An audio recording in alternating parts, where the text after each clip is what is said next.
Hi there, Joka here from A Pocket Full of Happiness, and in this video I'm going to show you some ideas with a new die set called Dala horse. You know that I'm super into all kinds of folklore elements, and also I've wanted some Dala horse, these glass ornaments for the Christmas tree for years. But yeah, super expensive. You gotta be a millionaire, I think, if you want to buy the amount that I would want, because I would want all the colors.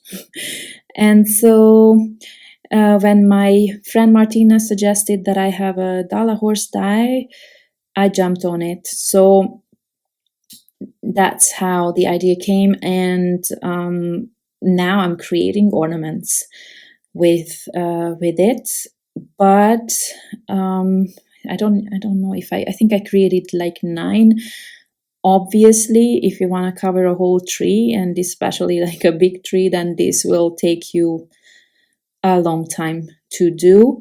What I've done, I die cut all the pieces, every single piece, from probably 9 cardstock colors or maybe even more, and then I just mixed and matched everything. So these are gonna be super colorful, nothing to do with Christmas colors, but that's how I like it on my Christmas tree as well. There's really all colors. And yeah, I hope you like it. I love how it turned out, and it's actually quite easy to put together. You see, for these cut apart pieces, I always have a backing die so that you don't have to fussy cut anything. I know not everybody likes to do that, but I find it easier than to glue everything directly onto the previous layer, to be honest. And also this way you can add dimension, and you just have a bit more leeway. And then I use this ornament topper from the Rocking Horse die set. I actually sized them both in a way that they fit both dies. Of course, it was too late, but I could have added one for this one as well. Anyway, you probably have one in your stash already. You can probably just use that. So these are all of the horses. And then there's another piece in the die set that I added because maybe you don't like the folklore style.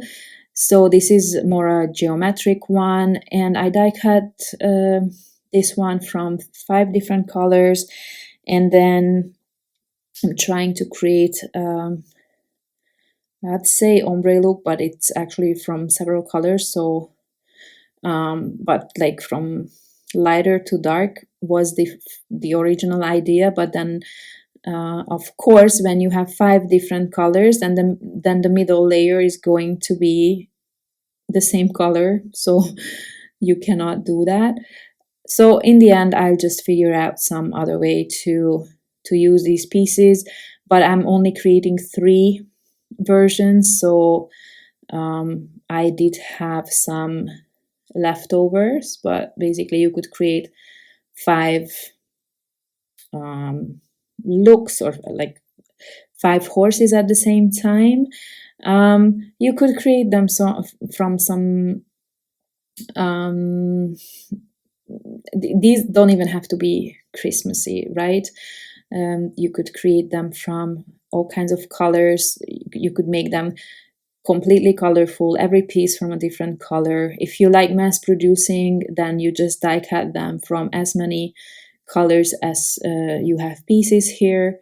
So yeah, it took me some time to figure out what I wanted here, but once I settled on my last design, and that's gonna be, I'm simply going to ditch one color, and yeah, and then once I settled on this, I am filling back the eye, and I'm just using some copy paper to back the color cardstock to hold the eye in it, which I'm using just the white cardstock piece.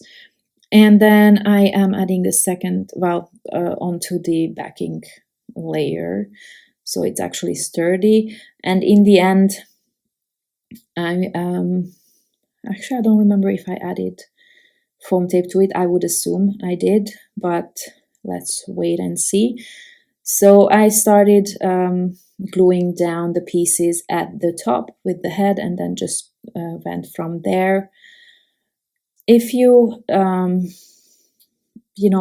sometimes you just push pieces back together a little bit too close, and then you will have a little bit of excess on that backing layer. Then just fussy cut it. It's not a big deal.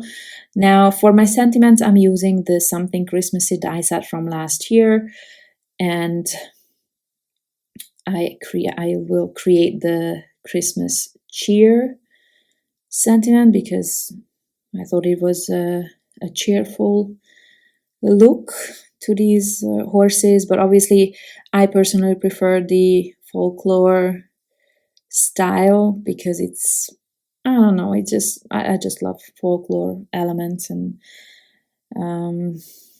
yeah, so instead of adding colors here, I'm adding a gold, I think it's called satin finish cardstock from Tonic Studios, and yeah, white and gold. That's going to be the color. And so that it's a bit more special, I'm adding some texture to my white background with 3D embossing folder from Spabinders. And by the way, I wanted to apologize already in the beginning of the video that my that the colors will be super bad. In some of these videos, well, some of the videos I shot earlier and then others later, and the later ones are ever done with the new lights that I have, which are actually much better lights, but for some reason I just cannot figure them out, probably because they are better. And I'm absolutely rubbish when it comes to gadgets. And I did not have time to play with either the lights or the camera settings, but something is not right, and it's still not right. The colors are not right, but I hope you can at least see what I'm doing. That and at some point I hope I can figure it out. So slimline card. I like this setup when I repeat an element multiple times. I did not want to just use one, so yeah, I have 3, and then it's done. Basically, it's super simple. I did not add any other details to it. The only other thing that I'm going to do is add some red twine, and I will finish it with a bow, and I'll add I always add some glue to the back of the bow just so that it stays in place, and that's it. All these projects done. I hope I could give you some ideas. I think the folklore style would also look fabulous on Christmas cards. I really hope I could give you some inspiration. I hope you like these, and I can't wait to see what color combinations you guys come up with. Thank you very much for watching, and I hope to see you next time. Bye bye.